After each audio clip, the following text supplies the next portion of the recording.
Hari ini kami dari BNN Provinsi Aceh sinergi dengan Rutan Kelas 2B Janto dalam rangka penandatanganan PKS. Kemudian juga hari ini kita ada program rehabilitasi di Rutan Janto ini. Semoga ini kegiatan ini sukses terlaksana, dan ini juga kita apresiasi sekali pada Rutan Kelas 2B Janto.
Assalamualaikum warahmatullahi wabarakatuh.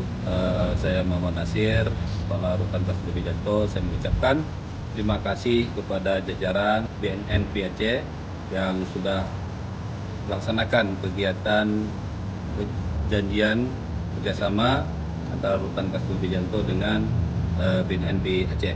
Mudah-mudahan dengan kegiatan ini membawa dampak yang baik dalam program kita yang kita laksanakan pada hari ini, yaitu program rehabilitasi bagi warga binaan. Mudah-mudahan dengan program ini bisa memberi semangat pada warga binaan supaya mereka bisa kembali lagi keluarga dan terhindar daripada penyalahgunaan narkoba.